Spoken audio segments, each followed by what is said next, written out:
Ele tem a classe mais fraca, mas se torna o lutador mais poderoso. Nesse mundo, quando a quantidade de mana no ar atinge um nível crítico, um abismo profundo, conhecido como Abyss, se manifesta, abrindo um portal para o vazio e o mundo dos demônios. Quanto mais fundo você se aventurar, mais fortes se tornam as criaturas que encontra. Em uma noite, na cidade do protagonista, um abismo de profundidade 12 surgiu, grave o suficiente para que bestas conhecidas como Lords aparecessem. Nesse momento, um guerreiro experiente preparou seu velho machado para a batalha depois de achar que nunca mais precisaria utilizá-lo. Ele então instruiu seu neto, Noel, a se esconder em um abrigo subterrâneo enquanto ganhava tempo até a chegada de ajuda da capital. Noel protestou, apontando que não havia como saber quando os reforços chegariam, o que significava que seu avô lutaria sozinho, arriscando a própria vida. Para acalmá-lo, o veterano lembrou ao neto que ele era o Overdeath, o demônio indomável, e ele disse que protegeria o garoto, mesmo que isso custasse sua própria vida. E com essas palavras, o guerreiro partiu para a batalha. Na cidade, as bestas causavam destruição, devorando a população e incendiando cada casa, até que Overdeath chegou para enfrentá-las de frente. Nisso, o líder das criaturas, uma besta da classe Lord, ordenou que o humano fosse morto, mas o velho exalava confiança, mostrando que não seria um alvo fácil, e paralelo a tudo isso, vemos que Noel chorava num canto ali, ao lado dos empregados da casa. Eis então que uma explosão chamou a atenção de todos e horas depois, a cena muda e vemos que a batalha terminou, onde Noel saiu do abrigo à procura de seu avô. A cidade estava esbagaçada, com corpos espalhados por toda parte, e entre eles vemos que o Overdeath está gravemente ferido. Quando Noel se aproximou, ele ouviu seu avô dizer que a idade alcança a todos, até mesmo ele, e que aquele era o fim de um Seeker. Afinal, quando se faz da batalha o seu propósito, você sempre anda ao lado da morte. O velho então pergunta se, sabendo disso, Noel ainda desejava ser um Seeker, e com lágrimas nos olhos, o garoto reafirmou seu desejo. À medida que o sol começava a nascer no horizonte, o vovô pediu a seu neto que ele se tornasse um Seeker que jamais seria derrotado. Noel prometeu alcançar esse nível e seu avô declarou que sempre o amou antes de ir de arrasta. Enquanto o jovem chorava diante da tragédia, um Noel mais velho relembrou que o nome de seu avô era Brandon Stolin, um homem capaz de derrotar uma besta do abismo de profundidade 13, o Cocytus prateado, e se tornou o mais renomado Seeker, conhecido como Overdeath ou Indômito, o maior de todos os Seekers. 2 anos depois, Noel seguiu os passos de Brandon como prometido, juntando-se a um grupo para lutar contra os monstros ameaçadores em uma caverna. Noel ordenou que Lloyd e Walter interceptassem os inimigos enquanto Tanya dava suporte na retaguarda. Graças aos feitiços cegantes da maga, os guerreiros encontravam brechas para derrotar seus oponentes na linha de frente, enquanto Noel se mantinha à distância com os braços cruzados, em segurança. Afinal, ele pertencia à classe de suporte mais fraca, conhecida como Eloquente. Ele e seu grupo estavam enfrentando vampiros menores, uma subespécie incapaz de usar habilidades mágicas, e a rainha dessas criaturas podia criar mais deles indefinidamente. Por isso, Noel alertou o grupo para ficarem atentos. Mesmo sendo descendentes do corpo principal, esses vampiros ainda podiam rasgar uma pessoa com as próprias mãos. Uma dessas criaturas, apesar de ter o torso quase partido ao meio, atacou Noel enquanto ele estava distraído, mas Tanya rapidamente a eliminou, apontando que era preciso mirar na cabeça. Caso contrário, os vampiros se regenerariam quantas vezes fosse necessário, e com isso o grupo continuou sua jornada. Walter questionou por que não iam direto à rainha em vez de perder tempo com os lacaios, já que matar a fonte impediria os vampiros de se reproduzirem. No entanto, Noel explicou que eles não podiam fazer isso, porque a missão era difícil demais para uma equipe classe C como a deles, mas derrotando os outros primeiro, aumentariam as suas chances de sucesso contra a rainha. Embora não estivesse totalmente convencido, Walter aceitou a decisão final de Noel, pois como membro do Blue Beyond, acreditava que a equipe devia funcionar na base da hierarquia. De acordo com ele, a única razão pela qual estava em uma missão de classe B, apesar de ser em classe C, era graças às habilidades e carisma de Noel. Noel refletiu que a classe Eloquente era uma classe de suporte especializada, capaz de invocar palavras com efeitos de aprimoramento que aumentavam as habilidades do grupo. No entanto, sua força de combate era a mais fraca de todas. Dependendo dos outros para sobreviver, os Eloquentes eram considerados a classe mais frágil de todas. Após essa reflexão, e para a surpresa de todos, eis que a rainha vampira apareceu subitamente, liberando uma nuvem de gás venenoso. Lloyd pediu a Tanya para dar suporte enquanto ele procurava por Noel, mas o vampiro atacou a garota, derrubando-a. Enfurecido, Walter balançou seu machado contra o inimigo, mas errou. Em meio à fumaça, Noel tossia incontrolavelmente, ficando mais fraco a cada segundo.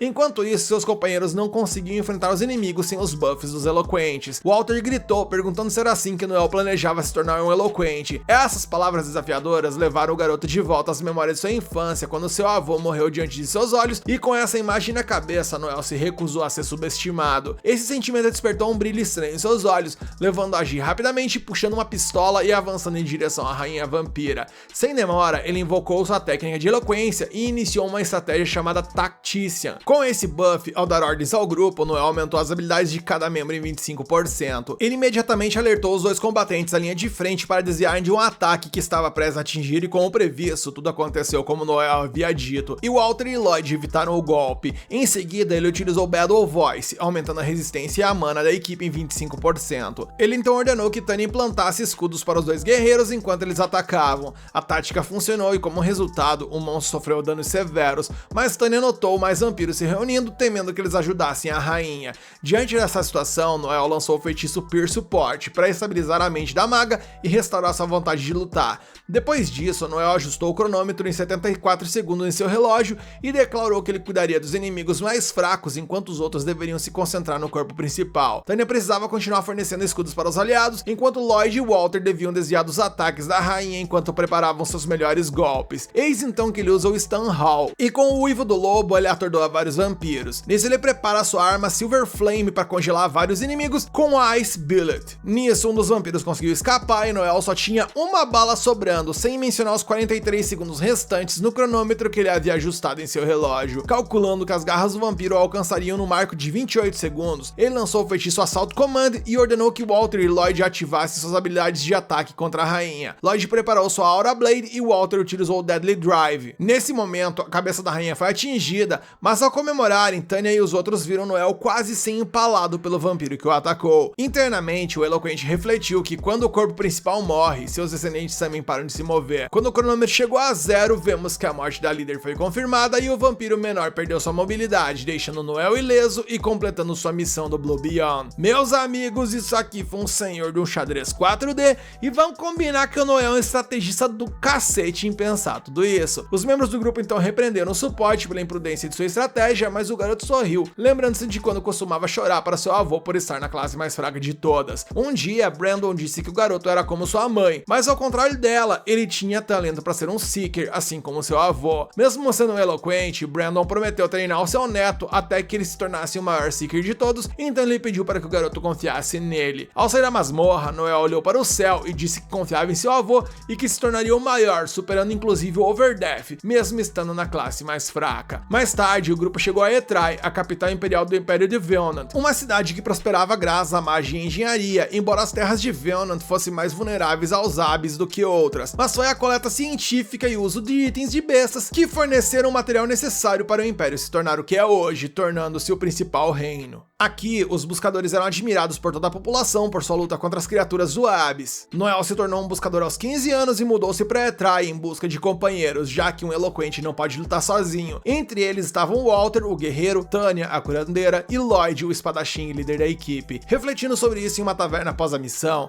Noel pensou que seria melhor ter um observador no grupo, mas decidiu se concentrar em ganhar experiência com sua equipe atual. Walter interrompeu a introspecção do garoto, assumindo que ele estava chateado com o pagamento recebido pelos itens caídos na missão. Ele lhe disse para não se preocupar tanto com isso, porque um Seeker não deveria se preocupar tanto com o dinheiro, e seu avô provavelmente teria dito o mesmo. E falando nisso, Prota lembrou do dia que Brandon dizia o contrário do que ele tinha afirmado, que um Seeker sempre deveria ter o melhor equipamento possível para enfrentar os desafios. De acordo com o veterano, a notoriedade era uma honra para os Seekers, e o garoto nunca deveria se envergonhar se os outros menosprezassem suas armaduras bem feitas. Além disso, Noel nunca deveria permitir que alguém o subestimasse, e lembrando-se disso, o garoto arrogantemente encarou a discussão com Walter, o que irritou o guerreiro, que afirmou que o eloquente iria destruir o grupo com sua atitude. Noel, por sua vez, não recuou e continuou provocando o grandalhão, atraindo a atenção de todos na taverna. Ele disse que Walter se achava demais só porque tinha 2 anos a mais, enquanto Walter retrucou que o garoto apenas se escondia atrás da equipe e dava ordens.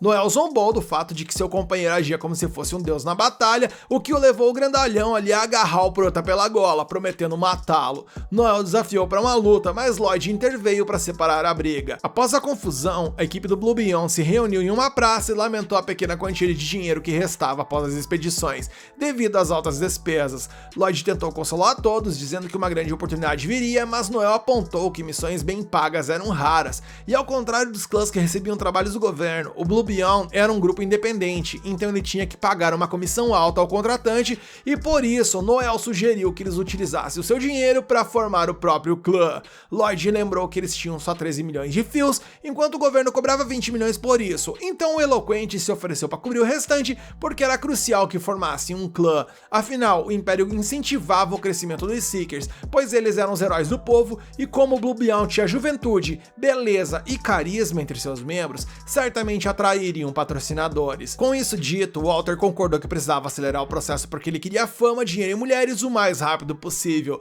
Tanya se opôs à ideia, achando que a equipe não tinha experiência suficiente para um passo tão grande, então Lloyd ficou com o voto final. Mas Noel avisou que, se decidisse não formar o clã, ele deixaria o grupo. Como disse quando formaram o grupo, ele tinha um grande sonho de se tornar maior que o Overdeath e não poderia desistir desse plano. E com essas palavras, Lloyd concordou em formar um clã e agendou uma reunião para 2 dias depois, em sua casa, para discutir os detalhes. Com isso decidido, todos se separaram, exceto Tanya e Lloyd, que permaneceram juntos na praça. No entanto, mais tarde, Noel e Walter descobrem que haviam sido traídos pelo resto da equipe, pois tanto o líder quanto a curandeira deixaram a cidade em silêncio. Mais tarde, Noel descobriu por meio de uma carta que Lloyd havia feito investimentos terríveis e contraído dívidas, razão pela qual ele pegou todo o dinheiro do grupo para pagar o que devia e fugiu da cidade antes que tudo viesse à tona. Após ler isso, o Prota explodiu em gargalhada sem qualquer contenção, deixando Walter furioso com o comportamento despreocupado de seu parceiro. Noel explicou que ele não pôde evitar de rir ao saber da queda humilhante do grande Lloyd, então ele perguntou ao Walter onde ele havia conseguido essa carta. O grandalhão explicou que encontrou na hospedaria do ex-líder, porque ouviu falar de um bom trabalho na taverna naquela manhã e foi avisar os 2 fugitivos antes que qualquer outra pessoa pudesse. Mas, quando chegou, o quarto estava vazio e o dono da hospedaria entregou-lhe a carta. De acordo com o proprietário, Lloyd saiu na noite anterior por volta das 20 horas. Sabendo disso, Noel concluiu que eles fugiram pouco antes dos portões de Etrai fecharem para a noite e, considerando que agora era 9h30 da manhã, já se passaram umas 12 horas desde a fuga. O plano de Noel era verificar os registros de partida dos 2 e descobrir por qual portão eles haviam saído. Provavelmente Lloyd e Tanya não alugariam cavalos para evitar deixar rastros, então Noel e Walter poderiam alcançá-los se o fizessem. De qualquer forma, tudo que o grandalhão queria naquele momento era arrancar a cara do Lloyd no tapa para acalmar seu coração. Porém, quando o homem terminou de falar, Noel ficou sério, explicando que essa era uma traição definitiva, o que significativamente, se encontrasse os fugitivos, eles revidariam,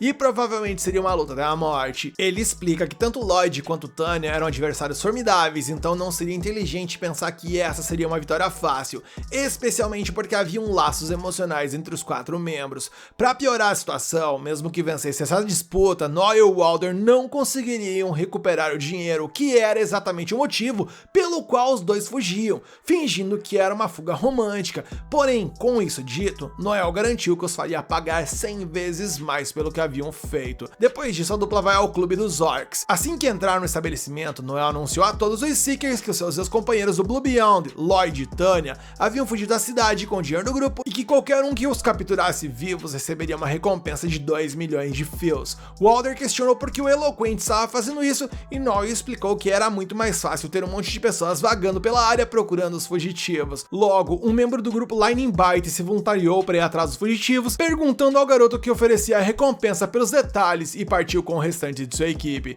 Seguindo seu exemplo, outros frequentadores da taverna também expressaram interesse no trabalho. Depois que vários saíram para começar a busca, um homem apareceu dizendo que sabia para onde Lloyd e Tanya tinham ido, mas não queria dar informação de graça. Imaginando que o grupo desse homem provavelmente não seria capaz de enfrentar seus ex-colegas, Noel ofereceu a ele 1 milhão, mas o informante pediu 1,5 milhão. O Prota manteve sua oferta inicial, enquanto analisava que aquele homem era um velho Seeker que não conseguia mais encontrar trabalho e estava na sarjeta. De fato, o Seeker desistiu de aumentar o preço e disse que viu os 2 fugindo passando pela estrada de Varley, seguindo pelo portão sul. Seu destino provável deveria ser a Vila Carnot. E com essa informação, Noel pediu ao informante que reunisse seu grupo e o encontrasse no portão sul. Walter acompanharia o informante, enquanto Noel cuidaria de algo antes do encontro, e depois que isso tudo foi resolvido, o Prota se reuniu com seu parceiro e os outros. Walter perguntou se Noel tinha certeza que poderia enfrentar Lloyd e Tanya, e o garoto garantiu que os mataria sem a menor piedade, afinal ele sempre soube o que faria se fosse traído por amigos em sua jornada.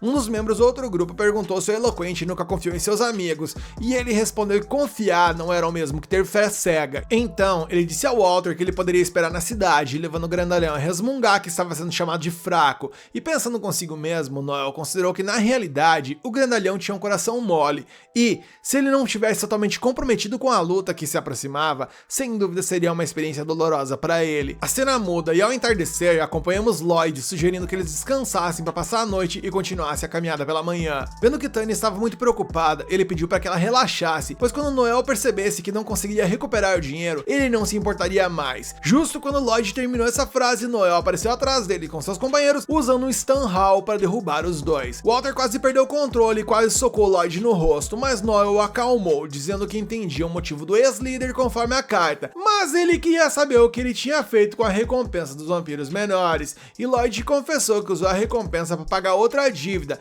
o que levou Noel a deduzir que os investimentos mencionados na carta eram uma mentira e que Lloyd estava desperdiçando todo o dinheiro da equipe para pagar a dívida de jogo. Ao ouvir isso, Walter ficou ainda mais pistola, sabendo que o sujeito havia gasto toda a grana deles, grana essa que eles arriscaram as próprias vidas para conseguir. Nesse momento, Lloyd gritou que os dois não tinham ideia do que era ser um líder. Ele não queria gastar aquele dinheiro, mas quando percebeu, já estava afundado em dívidas. Além disso, ele acreditava que seus antigos companheiros não tinham direito de criticá-lo, já que o deixaram com o fardo da liderança, mas agora queriam os privilégios quando lhe convinha. No entanto, enquanto ele falava, Noel deu uma bicudona no rosto dele e lembrou-lhe que foi Lloyd quem queria ser o líder, e agora, depois de perder toda a grana do grupo em jogos de azar, ele ainda queria se fazer de vítima. Enquanto falava, o eloquente desceu vários chutes em seu ex-companheiro, que começou a implorar para Noel parar. Nesse ponto, Walter desviou o olhar sem querer ver a cena e se mexeu desconfortavelmente. O outro grupo presente ficou admirado com a determinação do garoto em punir o seu ex-líder, enquanto Tanya também implorava para que a violência parasse. Noel perguntou então se a mulher queria receber os chutes no lugar de seu amigo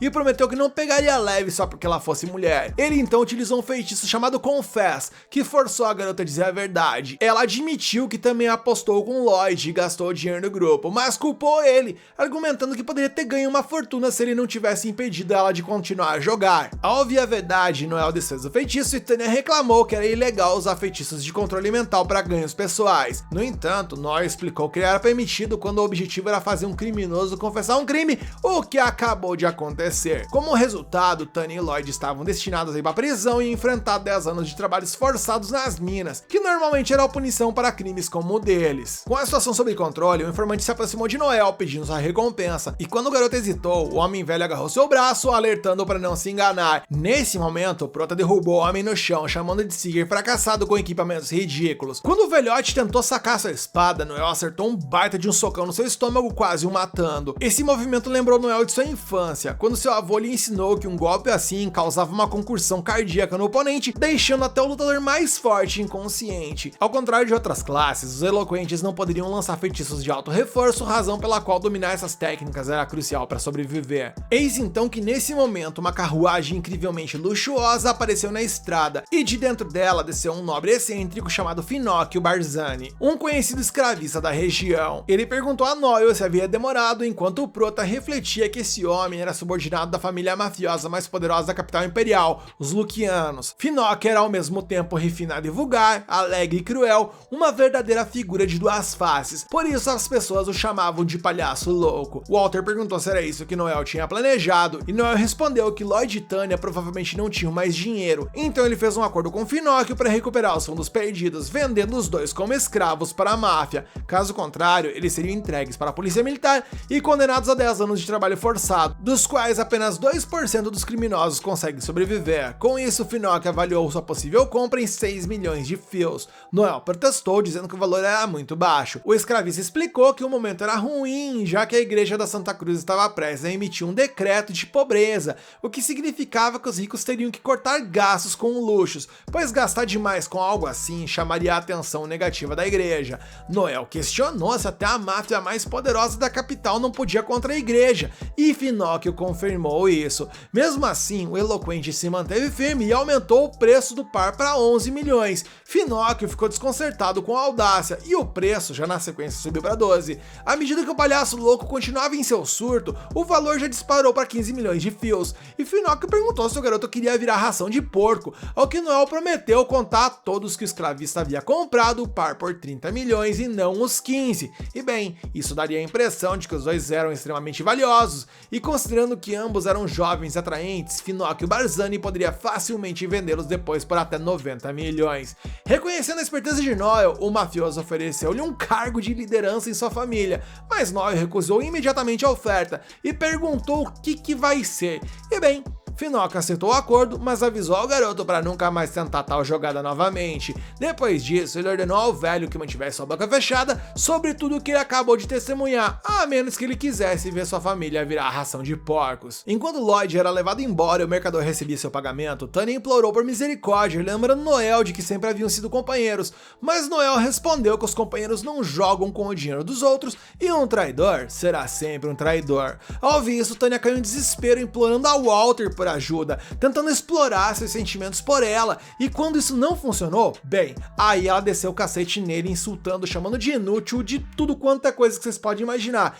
Tanto que antes de subir na carruagem, Finóquio comentou sobre o quão assustadoras as mulheres podem ser nesses momentos e se despediu de Noel. O eloquente então pagou ao velho Seeker, que tentou insultá-lo, dizendo que Noel só era bom em fornecer aprimoramentos. Noel retrucou que os insultos do homem eram tão patéticos quanto ele e ele deveria aprender com Tanya, o que acontece ao enfrentá-lo. Quando se virou para sair, o homem o chamou de diabo. Noel refletiu que os Seekers caçavam bestas para sobreviver, então ser chamado de diabo por um Seeker era a forma mais elevada de ressentimento. No caso de Noel, no entanto, ele pretendia utilizar esse título com orgulho, com o objetivo de se tornar o mais forte do mundo. No dia seguinte, de volta à cidade, Noel deu uma garrafa de licor para Walter como um presente de despedida, pois o guerreiro havia decidido na noite anterior em uma taverna que não seria mais um Seeker devido à sua fragilidade emocional, e embora Noel tentasse convencê-lo a ficar, o homem já tinha tomado sua decisão, e a garrafa simbolizava a despedida entre eles. Depois que Noel foi embora, Walter se perguntou se aquele bastardo tinha um coração, especialmente porque Tanya o amava. No entanto, ele nunca demonstrou interesse por ela. No final, tudo que importava para Noel era se tornar mais forte, o que o tornava o único membro especial daquela equipe. Com isso, Walter tomou um gole da garrafa, chamando Noel de seu melhor amigo. Enquanto isso, o eloquente contemplava seu retorno ao ponto de partida, decidindo que precisava ser como uma cobra, trocando de pele para crescer mais forte, e com isso em mente, ele planeja reconstruir o Blue Beyond. Nisso, o episódio acaba e caramba, eu espero que vocês tenham gostado desse recap de 2 episódios e, na moral, que estreia ótima teve esse anime. Eu gostei pra cacete, espero que vocês tenham gostado também. Você quer continuar acompanhando essa história aqui no canal? Então deixa aqui nos comentários que você quer a continuação, mete o dedo no like pra fortalecer esse vídeo e se inscreve e ativa o sininho pra fortalecer o canal.